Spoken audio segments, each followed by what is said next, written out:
This passage through the highlands of Malaysia takes me into some of the most fascinating terrain in the country. Navigating the jungles in the heart of the peninsula, getting lost in the cool, crisp air of its hill stations. Lovely. Exploring some of the most remote parts of Malaysian Borneo. In search of the fascinating tribal cultures of its highlands. Oh my gosh, I've never seen anything like this before.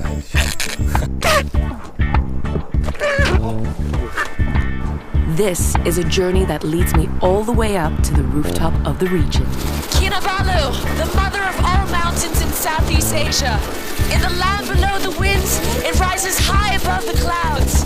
And it's the apex of this incredible passage. That was the scariest thing of my life. Oh, Kinabalu. Welcome to The High Life. I'm Denise Keller, and this Is my passage to Malaysia.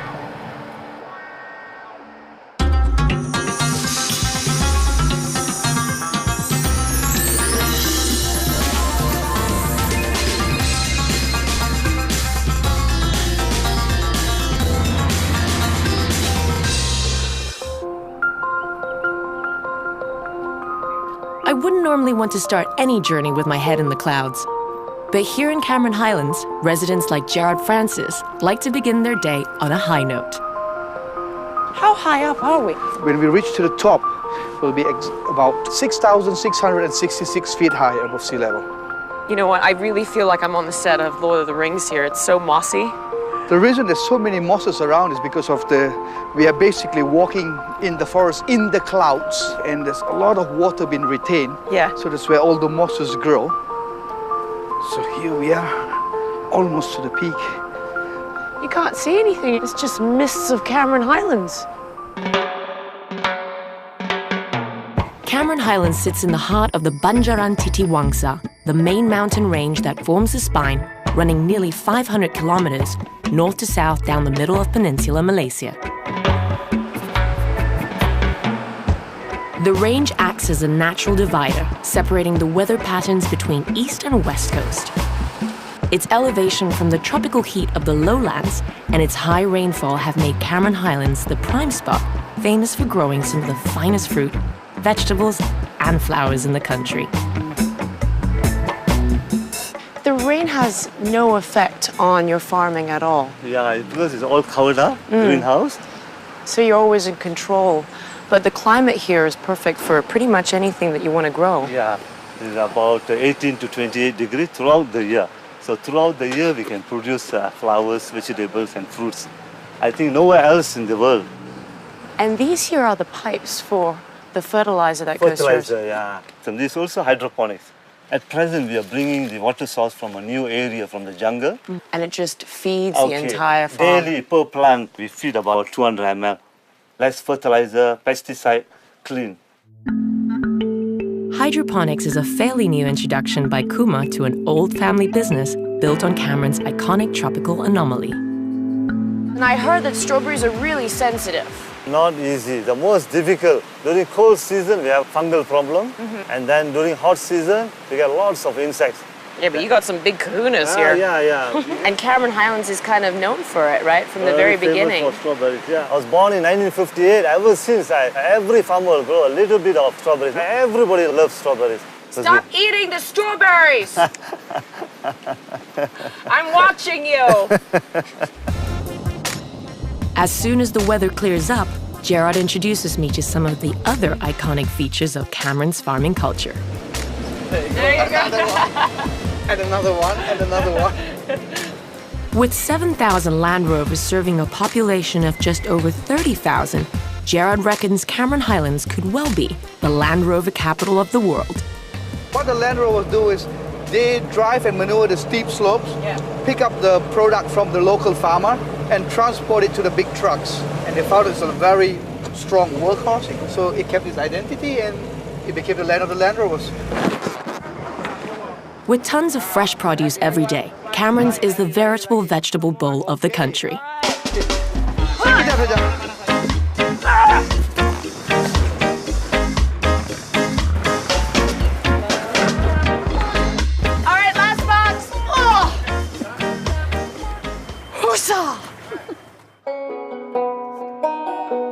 combination of its cool climate and fertile soil is what inspired Feng Qi to cultivate a completely organic existence. How did you get to Cameron Highlands, Feng? It's the wind, cool wind of Cameron Highlands. The wind brought me to this farm, and that was the first time I ever fell in love at first sight. There you go. There's always a love story. Feng believes that sharing a sanctuary of tender, loving care with all the natural elements makes his vegetables more nutritious. This natural symphony going. So we love them here. It's all about coexisting. Yes. They're our friends. Very good friend. Very good friends. The birds and the insects plus the wind, that makes up the natural symphony here. So we believe that it is good for the people, for the crops. For the plants. Natural soundtrack. We tried this. There you have it. That's a soybean for you. Lovely. Ah, there we go. Carrot smell. Smell of carrot. It's like carrot juice. Oh, this is good. This is Roselle. Can we try it? It just tastes better. Everything tastes better here. You live in a good environment, your mood is better, your health is better, your life is so much better. That is the beauty of organic farming. Oh, smells good. Would you like some more tea? Please. Cheers. Cheers. After a hard day's work. Yeah, exactly. Chin chin. Chin chin. À votre santé. À votre santé. It's a herbal tea, yeah? The mulberry leaf is good for the eyes. The black face general is anti-cancer. So it can be good for you and taste great too at the same time. And it's organic. Everything I tasted today was great. So we need to talk business here. Let's talk to the wind. Cameron Highlands lies in the state of Pahang, but the same mountain range it sits on, Titiwangsa, runs through several other states in peninsular Malaysia, like Perak. More visitors are beginning to explore jungle treks from Camerons all the way down to ecotourism havens like Gopeng, located just outside Perak's capital, Ipoh. Navigating some of the oldest rainforests in the world is best done with the people who know this terrain best. My guide today, Vanessa Yo, got to know her way around the forest with the help of local Orang Asli, or Aboriginal tribesmen like Samran. Wow, that one's full in bloom. They only grow in really remote places of the forest. They get as big as 1 meter. St. Andrew's cross spider. They go over the web into that X shape. Yeah.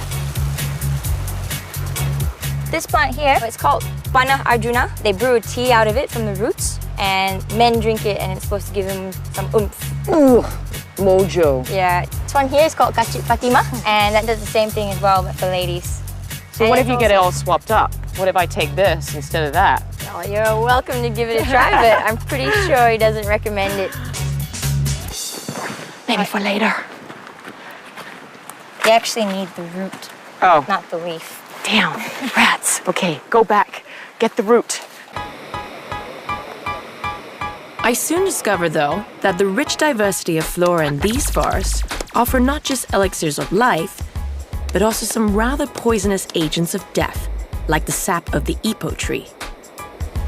If you get into your mouth, then you're done for.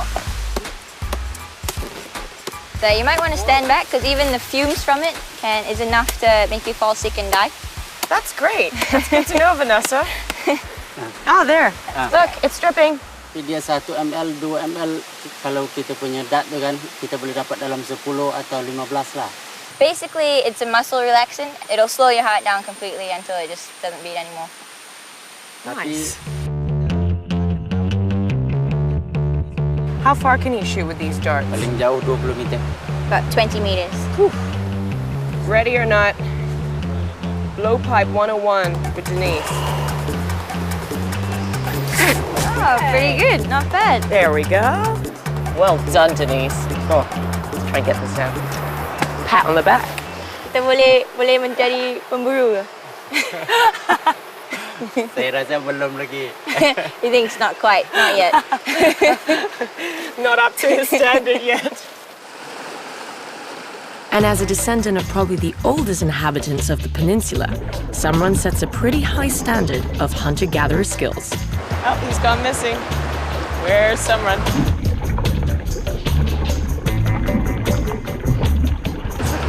Oh, yes, scored! You got one! We got an ikan. Ikan tengas. Tingas.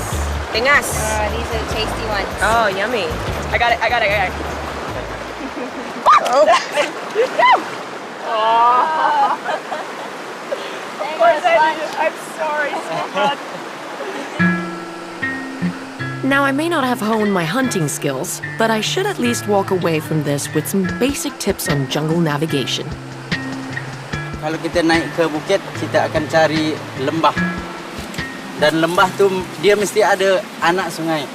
Sungai yang kecil lah.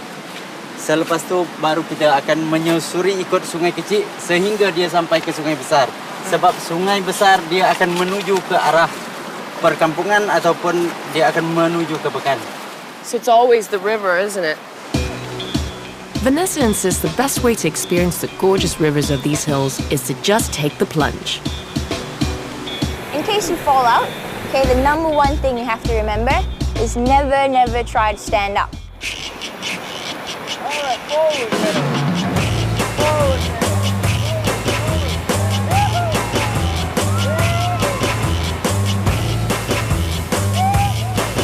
So what's coming up next? We like to call it double-decker. Ooh, I like the sound of it. But it's also known as easy drop because it's very easy to get it wrong and then be in for a wild ride.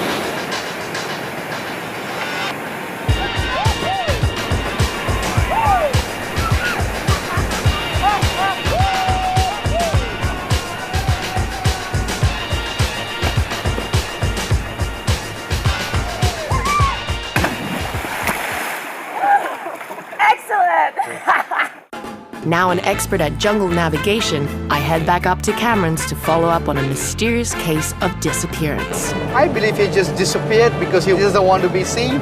It's like Elvis, you know? Up next, Malaysia's most famous unsolved missing persons report. The last place that he was seen, see that rock? Just there? Yeah, right there. Back up in the cool and misty Cameron Highlands, my guide Gerard Francis explains why this hill station was set up as the perfect retreat from the heat and hustle of the tropics. I think the main reason people come to the Cameron Highlands is the weather. Yeah. And when the soldiers were here, this is the perfect English climate, so they come here for the art, rest and recuperate. So that's when it became famous. Among the quaint old colonial bungalows that dot these hills, there's one which played a part in the most famous story of the Cameron Highlands. In 1967, the legendary Thai silk industry king, Jim Thompson, left Moonlight Bungalow for a casual Sunday afternoon stroll, but never came back. To this day, Thompson's disappearance remains the iconic mystery of these hills. Hello, Denise. Nice to see you. What a wonderful view you have here. Isn't it great? It's probably, I like to say, the best view in the Cameron Highlands. I think you have the best view. Yeah. What brought you here? I mean, you're a man of the sea, a captain, and here we are in Cameron Highlands. Well, look at it. This is what brought me here. Yeah. The climate. The climate's wonderful. When I first came to the Cameron Highlands in 1951, I was in the police at the time. Captain Philip Rivers has spent the better part of his retirement here, sifting through the clues and conspiracies surrounding the Jim Thompson story. And he believes he may have solved it. The conspiracy theory came into being when they got a bloke called Peter Herkos. He was a psychic detective from Los Angeles. He came up with the idea that Thompson was kidnapped. So all the conspiracy theories all come from this. Having seen police documents, I've come to the conclusion that Thompson never left the hills. We set off on a trail to retrace the last known steps Thompson took, and to debunk what Rivers believes are myths born from his suspected links to intelligence agencies.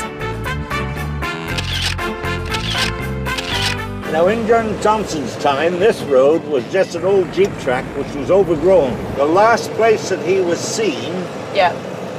is just here. See that rock? Just there? Yeah, right there. Thompson went disappearing on Easter Sunday. You see that bridge up there? Yes. Some ladies saw a European over there. Right. So they thought that perhaps that might have been... But it wasn't. But it wasn't, It like wasn't so many Jim of them. Thompson.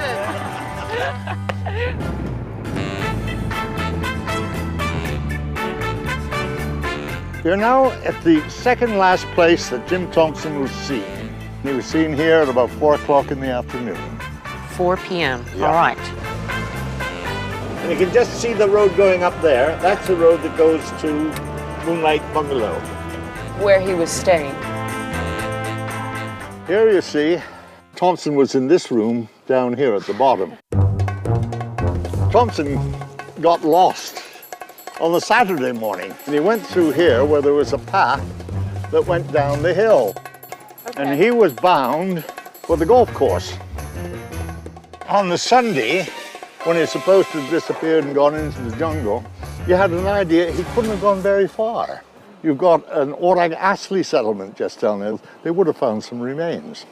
And some remains were found, but as I say, that's another story. It's always another story. I believe he just disappeared because he doesn't want to be seen. It's like Elvis, you know? Do people debate about that? Everybody has a story to tell. And here we are at the time tunnel. And that's Jim Thompson himself. There he is. The young Thompson when he was in the OSS. My theory is that he never left the hills. He was probably died of an accident. You don't believe that he died in the hills? No. What happened? He left the hill actually. And what do you have to say to that? No, it's not so. It's not so? No. Okay, no. ding, ding, ding, ding, one off. No, I think I've heard every story that's come up about the mystery, but the only thing that's missing is UFOs picking him up and taking him away. Ex-inspector? In the Cameron Highlands? Oh, yes. At the Jim time. Thompson debate. The only Highlands. inspector up here was a Malay, and he was probationary. So is it solved yet? No. There's so many stories about Cameron Highlands where people disappear. Many theories and many strolls. Maybe I should take a walk. It's a land of getting lost. If you like the idea of getting far away from it all and losing yourself in the hills, one of the best places to do so in Malaysia is Bario, in the remote highlands of Sarawak. Accessible by small aircraft from Miri, this settlement in the Kelabit Highlands sits on an isolated plateau 1,000 meters high, deep in the interior of Borneo. Towards the end of World War II, the infamous anthropologist Tom Harrison parachuted behind enemy lines. His exploration of Kelabit cultures formed fascinating themes in modern anthropology. In these hills, they are one of the most interesting traditional cultures alive today. Tom Harrison first came here on a covert military operation, but being an anthropologist, he was soon enamored by the fearsome but friendly Kelabits. My guide David Lian Labang remembers stories from his grandfather of seeing Harrison jump out from what they called a metal bird. I can't imagine what it was like then, just to parachute out of nowhere and then land in the middle of nowhere, in a world within, as he describes his book, you know? Did your grandfather ever tell you stories about Tom? Ah!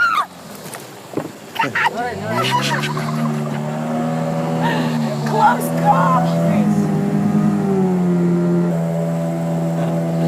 What was it about Baria that Tom Harrison was so fascinated by? He was fascinated with the people and with the culture that we drank a lot, we made rice wines and all those things. So he liked that, He liked the alcohol? Yeah, he liked the alcohol very much. Yeah. The Kelabit Highlanders are known to make a mighty fine rice wine. And that's probably because it's made with some of the finest rice grains on the planet. How am I doing so far? Yes. That's how we did it. approval? Yes. Remote longhouse villages like Pat Longan are famous for having an industrious spirit. making the best of their isolation to grow a mark of distinction. This was recognized by our state government of agriculture department that Patlungan barley rice is considered as the best among all the barley rice. This was considered as the most expensive rice. We sold it for €2 for 100 grams, which is very, very expensive actually.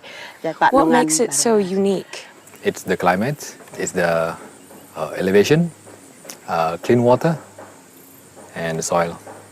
This is 100% organic. And do a lot of people come here just for the rice? We do have tourists coming here, and they said this is the best rice in the world. The cool climate of this pristine plateau makes the Kelabit Highlands the perfect place for long treks. Ah, done for! I'm stuck. Wrong way. For David, they present the perfect opportunity to explore his own ancestry.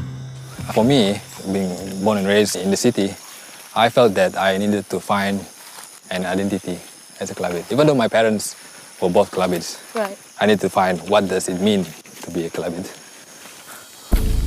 Oh my gosh.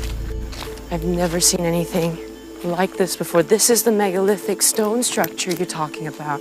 How in the world did they get this big slab of rock on these two slabs here with this tiny little rock holding that up? Ancient megalithic